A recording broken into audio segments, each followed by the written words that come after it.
Pubco Studios in Oklahoma City. You're watching The Press Row. I'm Jenny Carlson here with Barry Trammell. It's time for our weekly inbox segment. You send us your questions. We try to answer them here on The Press Row. Barry, let's get right to it. This comes from the inbox from Brett. Brett says, please use your media status, oh boy, we have media status, to urge the team to sign Gilbert Arenas to a one-year deal to shore up the backcourt. Talking about the Thunder here. Maybe Arenas off-court head casedness could offset Westbrook's on-court meltdowns, or better yet, relieve him to the bench in the clutch. Barry, what do you think about this? I think I want any basketball team I'm associated with, which includes somebody that plays in my home state, to stay as far away from possible as Gilbert Arenas. If anything I've ever done in my life suggests that I think Westbrook is driving down Gilbert Arenas Boulevard, forgive me. That is not the case. Gilbert Arenas is a franchise killer. Russell Westbrook is not. Russell Westbrook has some idiosyncrasies Thunder's going to have to try to change and or live with, but he's a superstar. He's the face of a franchise. He's a fabulous player. We're going to live with him. He's going to take the Thunder to great heights.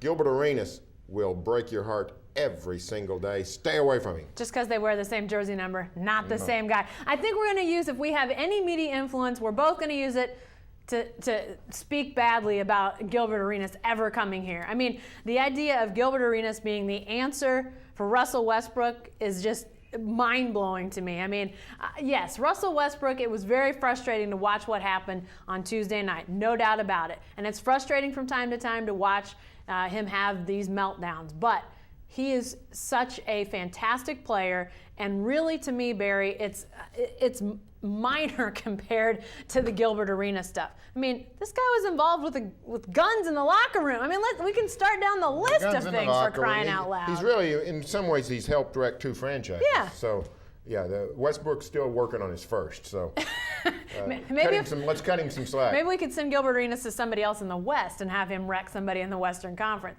All right, back to the inbox. This one comes from Keith.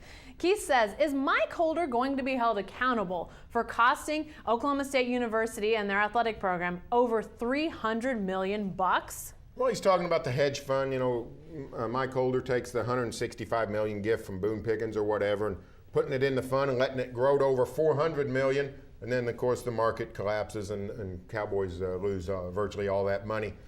You can't hold Mike Holder accountable for that unless you also hold him accountable for getting the $165 million gift from Boone Pickens in the first place. Yeah. So, yeah, would it have been nice to pull that money out at $400 million? Sure. But frankly, I don't know how we can hold Mike Holder accountable for a crime that millions of Americans did the same thing. I mean, that's just the way the market goes.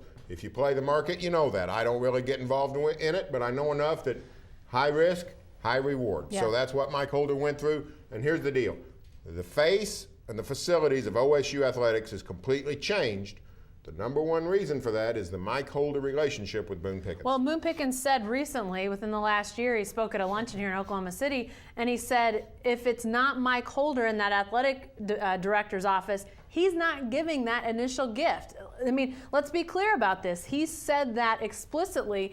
He said, if you're not going to hire Mike Holder as your athletic director, I'm going to take my millions elsewhere. You know, he'd already given, obviously, academically, and he might have given some athletically, Barry, but he wasn't going to give the big gift if it wasn't Mike Holder in that chair. So, yeah, the collapse, the loss of that money, and obviously this week's news about the insurance premiums not given back to OSU, that's another hit. But, you know, those are things that OSU's trying, and obviously they've made huge strides with the money that Boone Pickens has given. I don't think you can hold him too much accountable for the economy going in the tank. All right, back to the inbox. Trent says, what individually are the chances of Maynor, Ibaka, or Harden that they're traded next season? Are all of them can't sign under the cap? Well, I think the answer is small for this reason. We're dealing with a lot of factors. I don't think the Thunder is going to go way over the cap, but that doesn't mean they won't go some over the cap. Also, just because you can't sign all three of them doesn't mean you won't sign Harden and Ibaka, the two main cogs with Durant and Westbrook. And number three is this: even if you know you're going to lose those guys, that doesn't mean you trade them. We get too fixated on trades and how trades are antidote for any of the problems that afflict your franchise. What the Thunder really is going to do is they're going to play it out. They're going to try to keep as many of their guys as possible, and some people have to walk. They're going to walk. Yeah. So it's possible you might see a trade, but I think it's unlikely that you'll see those guys get traded. Yeah, I mean, I think they're going to do everything they can to keep these guys. And you've seen some things happen that you start to see those bricks start to tile up. You know, things like Russell Westbrook and some of the things that he did in his contract that maybe give them a little more space to try to keep some of those guys.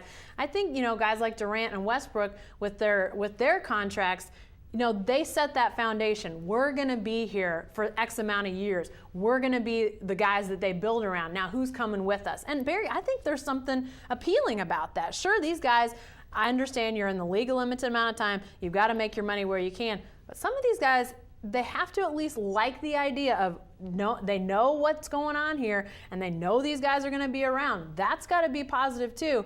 I don't know if they keep all three of those guys, but I think it's possible that two and maybe all three stay. I don't think that's totally out of the question. No. All right, back to the inbox. This one's from Joe, our last question. Joe says, still think Blackmon won't be a Ram? Maybe the Vikings? Where is Justin Blackmon going, Barry? Well, I think it's more likely he's a Ram now than I before do the too. trade because it goes from 2 to 6 in the draft order, and the Rams are more likely to take Blackmon at 6.